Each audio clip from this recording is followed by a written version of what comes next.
Hello there. What's going on, everyone? Today, we're going to be taking a look at another Unmatched set. This one is Jurassic Park Ingen versus Raptors. This one looks super cool. I am very excited about this one. I wanted to share my thoughts with you guys, so we're going to be taking a look at everything that comes in the box and kind of some of the mechanics on it. I'll be giving you my final thoughts. Also, if you are new here, there's still time left to enter to win the giveaway for a $25 Amazon gift card. All you have to do is be a subscriber, leave a comment on this or one of my videos. Also, if you're looking to learn more or to help support the channel, there's going to be links down in the description below for things like social media links, Patreon, merchandise stuff, all kinds of cool stuff like that. So be sure to check all that stuff out. But let's go ahead and bust this box open and take a look at Jurassic Park Ingen versus Raptors. So in the box, we are going to get our regular rule book. This is going to have the rules of how to play the game. Of course, this can be a good introductory point for you. If you're just looking for a two-player game to be able to play, this will certainly work. If you already know how to play, the rule book will also have some of the specific rules to this new board and to the new characters. The board for this particular set is going to have this raptor pen here, or the raptor paddock, as it's called. You're going to notice some new things about this particular board and some familiar things. You're still going to have your movement in your zones. You're going to have some zones that represent multiple different places. You're also going to have a new type of symbol with these arrows that indicate they are one way only, so you can't move back in the opposite direction of them. And basically, that's like you're up on top and you fall down into the raptor paddock or the pen here, and then you can only get out through the door, which is over this way. So that is certainly going to be kind of like a booby trap or a death trap or maybe a strategy. Come in there, come and get me if you want. And that is very interesting. The only downside to this particular type of board, in that maybe you might not like that type of movement, is that this is not a double-sided board. On the backside is not another map, and that's something that I had kind of grown to expect in some of the other sets, that they had double-sided boards to vary up your gameplay a little bit. This one does not have a double-sided board. It's just a single-sided board. So I definitely think that you will want to combine this with other sets to have new boards. Now, inside the box, we're going to see this really, really nice insert. And we've seen this in all of these games so far. We've got our Raptors section, our Ingen section, and then our miniatures over here. Underneath, we're going to have a Raptors deck. We're going to have 3 dials because there are 3 Raptors. We're going to have our Muldoon and Ingen deck. We're going to have his dial as well as his trap tokens. And he's going to have the Ingen engineers. If I can pull these guys out, and they give you a little finger things to get them out, and they're actually all going to have different faces, which is pretty cool. You normally don't, I wouldn't have expected separate faces for each of them, but they are all different, right? Like, it's so nice little thing, and they're double-sided as well. So that's cool. And then we're going to have all of these different tokens, and we're going to talk more about those when I talk about how each of these decks play. But we're also going to get miniatures. So here we've got Robert Muldoon, and we do have a little bend on the gun there. I could fix that with some hot water. These are kind of soft plastic, but a pretty good sculpt on this particular dude. He is, and of course, one of the things they do here that's just a really, really nice touch, in addition to putting the ring on the bases, and these rings can come off if you wanted to, but they also they put a nice wash on them that really helps bring out the detail and makes this initially look a lot better than a lot of other games with miniatures. So I really like that. And of course you can go ahead and paint it if you want to, but no, I mean, I don't really feel like I have to. All the detail is there. All right, the detail is there. I also have the colored rings for the base, so I really don't need to paint him that much. But no, Robert Muldoon looks pretty good. The Raptors, though, to me are the high point. You have 3 different poses for the Raptors, and this is also a really nice thing because they're each going to have different dials, and the dials actually reference their poses, right? Like this one, this is the dial for this particular Raptor, right? And I really like that. That's cool. And then here's our other pose. This one's looking back. What do you see? What do you see? Let's go this way. And then then we have our jumping Raptor in the very dynamic pose right there. But let's talk a little bit more about how these new 2 units play. So first I want to talk about Muldoon and Ingen. Basically, he's got a card here that says at the start of your turn, you may place a trap. Whenever one of your traps is returned to the box, draw a card, and he starts with 8 traps. So he's going to have these trap tokens, and they're going to look like this. You'll be able to place one at the start of your turn, similar to that. I want to point out that you're going to start with 10 tokens, but you actually don't use 2 of them. They had extra room on the punch board, so that's why they gave you 10 tokens. It's just in case you happen to lose one or something like that. You're only going to use 8, and that's all you have for the duration of the game. So it's actually a kind of a nice little gesture. They had a little extra room, so they gave you a spares in case you happen to lose one or one gets damaged or something like that. So that was very nice of them. So the big part of the strategy is that you can place a trap. Now you can place it in any zone that you are in. If you are in multiple zones, you can put it in any one of those. So this is a great place to be for somebody like Robert Muldoon. He's like on top of the perch. He's at the high point, watching everywhere, dropping traps anywhere. What happens? What do these traps do? Well, if an enemy happens to move into this space, they must immediately stop their movement and then take a damage. Then you will return the trap to the game box. Once the traps are gone, there are no more. There's no way to replenish them. So he gets 8 of these, and then that is it. Now, the game may not go 8 turns, but he is going to have also some, he's going to have some friends to help him out. Maybe, he's up there. But he's also going to have some cards that are going to let him play some more traps. So as far as his cards, he's got some basic, if he attacks first, he's gonna with shooter. He's gonna be attack value 5 instead of 3. He's got some defense cards that that can allow him to move everybody up to 5 spaces and move through things. So he's got some repositioning ability there. The engine workers. There's a lot of NEs, but there are some engine workers cards specifically, and they're gonna have tactical advantages that lets them move up to 2 spaces after combat. Remote detonation is going to choose a trap in the same zone as one of your engine workers and deal a damage to each opposing fighter adjacent to that trap. And this isn't any, but obviously this works if your engine workers are still alive, because, well, what would you play it for if they were all dead? Well, you could always just discard it for the boost value. Again, if you're not familiar with how to play, I've already done videos on how to play Unmatched. I would definitely suggest you check those out, because I'm not really talking about exactly how you play the whole game here, but rather just focusing on what this expansion brings to the game. We've got second shot. You may boost this attack, so that's always a nice thing to make it a little bit tougher. But not all those boost values are that high, like we see here on rending shot. You can move somebody 3 spaces with your rending shots. There's 4 of those in the deck.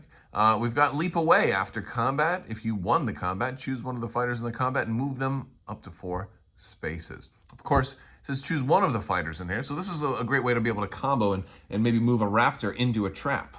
So you force them to leap away, and that's and then move them into a trap. Of course, you've got Feint, which is pretty standard in a lot of the decks. We've got Regroup, which is also another any. Draw after combat, you can draw a card. If you won the combat, you can draw 2 cards instead. Good way to replenish your hand a little bit there. We've got some more powerful cards. The Muldoon card, they should all be destroyed. And it's also got a value of 3 if you wanted to use it to boost. During combat, +1 to this attack for each trap token adjacent to the opposing fighter. So if you lay traps, you don't necessarily need them all to be adjacent to each other. So like a strategy might be to have them, like one apart, and to where no matter where somebody stands, they're adjacent to trap tokens. That's certainly a path to go. That's also going to really restrict movement. And then you get 2 call for backup cards, and these are power cards here.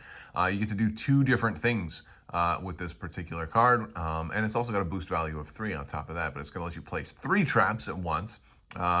And it does say 2 different effects, so I don't think you can place 6 with just 1 card. I don't think you'll be able to do that, because then it would not be different effects. Or you could place all of your defeated engine workers in Muldoon's zone. This is a great way to be pulling dudes back.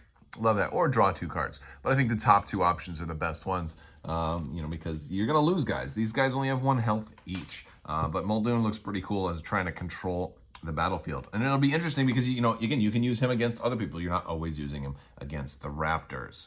Now, the Raptors is the first, I guess, monster or hero or character, I guess, that I've seen that actually has multiple miniatures. A lot of the times, in the other sets that we've looked at, we've seen characters that have sidekicks that are like this, but this is actually a multiple hero type of unit, and they each have their own dials. Again, I talked about before, each of the dials corresponds to one of the different poses for the Raptors, and they each have 7 health. Now, this gives them a lot more health than Muldoon and Ingen, because Muldoon only has 14, and of course his henchmen each have 1, which brings them up to 17. But it kind of balances out because he has the capability to be able to bring them back. So there is that certain capability as well. But the Raptors are also restricted because while Robert Muldoon and his Ingen workers have ranged attacks, the Raptors are melee only. Let's take a look at the Raptors card here. You can see that they are melee only. They have 3 health each, and their movement is 3, same as Robert Muldoon's. His movement is 3. But the Raptors' special ability is they add 1 to the attack value of each of their attack cards for each of your other Raptors adjacent to the defender. So they want to team up on you. That's what they're going to be doing the whole time. If they get defeated, they will definitely automatically become weaker in that regard. So they want to stick together, they want to stay safe, they want to hunt together, and that's very thematic. And so they will want to be able to do something like this, and they've got him cornered now, and the only way out is through here. And of course, if they were able to get him that way, he might be dead. So we definitely want to try to make sure that if we're playing Muldoon or anybody against the Raptors, that we don't kind of get ourselves cornered. We definitely don't want to fall in here. Now, the Raptors are going to have some cards like some high attack value cards. And by the way, all of theirs are going to be anys because, hey, they're all Raptors, so none of them are linked to any specific Raptor. So you have a lot more flexibility with your cards here. They have pack hunters. After you've won, if you won the combat, deal a damage to the opposing fighter for each of your Raptors adjacent to them. So this is already just an incredible card right here. And of course, you're only getting 2 of them. So in this case, it would be a 4 plus 2, right? Add 1 to the attack for each of your other Raptors adjacent. So that would make this a 6 damage card. And then add 2 more damage because of each of the other Raptors adjacent. It's just to the opposing... each of your Raptors, for each of your Raptors adjacent to them. So in this case, I would still have 3. Their actual ability is 2 for every other Raptor, but then if this guy's attacking after combat, he's going to take 3 more damage. So it's going to be 6. This could be 9 damage for this attack if the opponent didn't block, which is really incredible. So that's I think probably one of the power cards, one of those strongest in the set. We've got Eaten Alive. After combat, if you won the combat, deal a damage to each of the opposing fighters. Or to one adjacent opposing fighter. We've got action card here of working things out. Move each of your characters up to 3 spaces. You may move them through spaces containing opposing fighters and gain an action. Gaining an action is one of the things that the Raptors will be able to do through multiple cards, and that's a really important thing for a melee unit because they're going to play so different. They don't have that ranged attack. They're not going to be able to move everybody and get everybody to surround somebody that easily because they have a lot more maintenance to try to do. So gaining extra actions is going to be huge for them. They have Decoy. Immediately choose one of your undefeated Raptors. You may place her adjacent to the opposing fighter. So this is a great one to defend with, to try to, especially if it's the final action of your opponent's turn. They attack you. Okay, no problem. Boom. Now I get to start my turn with another Raptor adjacent to you. And maybe I can set up that combo attack. They remember after combat, gain an action. Pretty standard attack here. You're going to get 4 of these. You have Eviscerate. This is just another strong attack. It doesn't do the bonus damage afterwards, but this is a really good option if you're by yourself to just lash out. You don't really need the bonus damage because it's already a 5. Or you can just discard it to boost something with a 3. After combat, your Raptor, move your Raptor to any other space in her zone. This is a way for you to maybe even get out. If you're stuck in the Raptor pen and Muldoon's got traps out here, maybe, hey, I can jump up to here. That's in the same zone. They can jump up to here. It's the same zone. Look at that. We can jump up on top and now be able to get out. So that's a nice option. We've got Ambush. During combat, your opponent discards a random card and add its boost value to this card's value. that one is nice, and during combat, rather. Now, again, it starts off with only a 2, but it has the chance. It has a chance to be really nice. And of course, it makes somebody lose a card, which makes this one an extremely painful card to play against someone else. You have the Feint cards, which cancel all effects on your opponent's cards. We've seen that one in just about every set so far. And then we've got Clever Girl. I like this one. If one or more of your Raptors is adjacent to the opposing fighter, gain 1 action. So it's a medium strength attack. Actually, 3 is kind of strong compared to some people, considering you may have it up to a 5 potentially. But then you're gaining another action again. We talked about gaining actions. That's very important for these guys. And then they have a coordinated attack pattern. Maybe my favorite card in the set.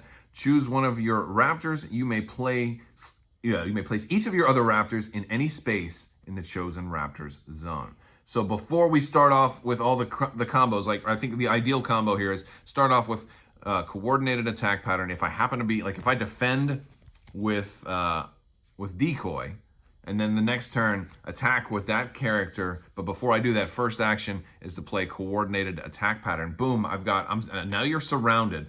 Now I can play a Clever Girl and get a strong fighter. A strong attack on you, and then on top of that, gain another action and come in with something like Pack Hunters. We can just completely, you might be able to, finish off a big, strong character in 1 round that way. All right, guys, that's about it for Jurassic Park Ingen versus Raptors. I do love this set. I do wish that the board was double-sided, but other than that, I mean, I can't say enough good things about Unmatched. I absolutely loved Star Wars Epic Duels. I love that they've paid homage to that and and taken that system in so many new directions, and this is just another awesome way of being able to combine and do like these ultimate mashups. Love this set, love what it brings to the game, and it looks like there's even more coming from Jurassic Park. I don't think this is a really good starter set if you're looking to just get into Unmatched for the first time. I think you want to go with one of the bigger sets, and like maybe one of the 4-player sets with the double-sided boards. The 4-player sets also have the 4-player boards, which this one doesn't really allow for team play as much because you've really only got the 2 characters. And, it might not be the ideal game for somebody who doesn't really like a cutthroat, competitive 1v1 head-to-head game. If you're looking for something a little bit more cooperative, you're probably not going to find that with Unmatched. But if you liked Epic Duels, if you like games where you can mix different genres and have them face against each other. I might take Bruce Lee against some Raptors next time. I think that would be really exciting. There's all kinds of combinations like that. And I love the Unmatched system and really like this set. Can't wait to see that T-Rex that is supposedly coming here pretty soon. So yeah, that looks really exciting. All right, guys. One more thing, a lot of times I review games that were sent to me. This one wasn't sent to me. I actually like the Unmatched system so much. I actually went out and picked this one up, and I don't really buy that many games anymore because I'm running out of room. The fact that I went out and picked this one up should let you guys know that I really do like the system. So that's just something else to throw out there. All right, guys, I'll talk to you guys later. I want to thank you all so much for watching, and if you like this video, go ahead and give it a thumbs up. Let me know what you think down in the comments below, and I will talk to you guys later. I will say also thanks to the patrons for your continued support. You guys help make this all possible. Thank you all so much, and as always, have a great day.